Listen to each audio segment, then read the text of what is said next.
About a third of the wine produced in Australia has a Barossa label on it. Not surprising, really, when you consider it's where our wine industry started in the mid-1800s. German and British settlers chose to make this beautiful countryside their home. And fortunately for us, they also decided to make wine. Today there are winemakers in the Barossa that are sixth generation. And while they're prepared to turn their hand to all varieties, it's their Shiraz that continues to be the signature drop of the region. The big Barossa Reds were the first wines that I fell in love with. And although I've got some new favourites nowadays, I'm still amazed every time I come here at just how good they are. The Barossa Valley is about 70 kilometres north-east of Adelaide, a bit over an hour's drive.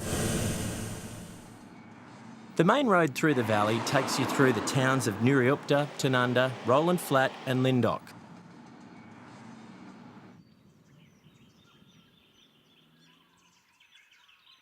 Some of the biggest names in Aussie wine are found in this region, including my first destination, Peter Lehmann.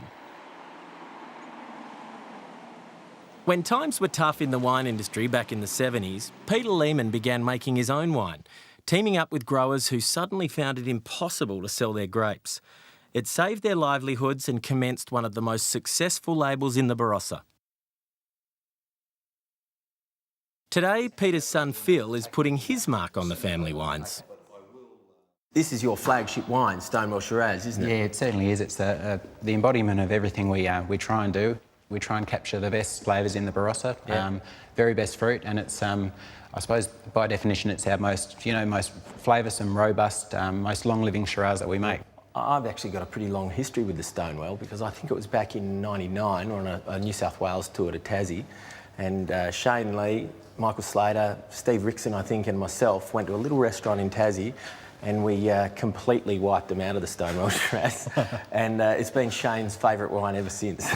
We've been guilty of many. Yeah, I might just sort of take this with me, I think. I'll leave this down here for later.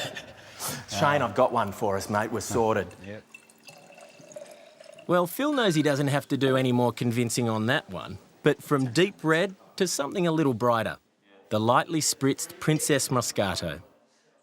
So Moscato is traditionally from Muscat grape variety, and it comes in three different colours. So it's white Muscat, red Muscat and brown Muscat. So red Muscat is sort of the target grape for this wine. Yep. The actual name of the grape that we call it around here is Red Fronty. Is that Frontignac? Red Frontignac, yep. Yeah, I know all the words. But it looks beautiful. Yeah, it looks beautiful. When does this sort of fit into my menu? Well, I'd say this one probably fits in either right at the start of a menu on a normal day. Yeah, so like before your eggs? Yeah.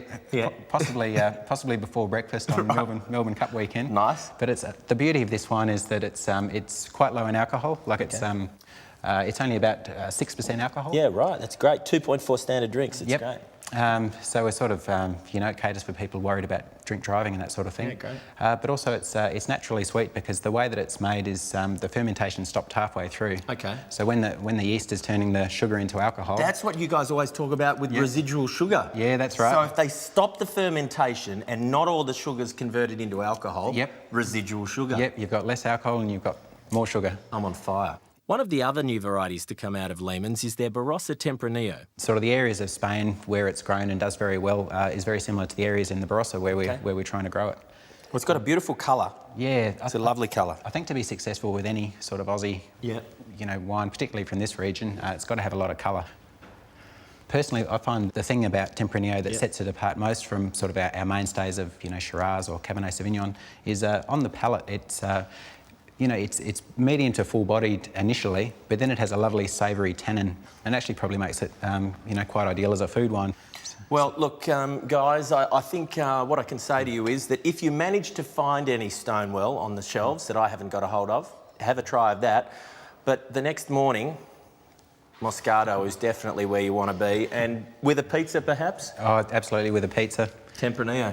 Can't go I've wrong. pretty much sorted your next date out.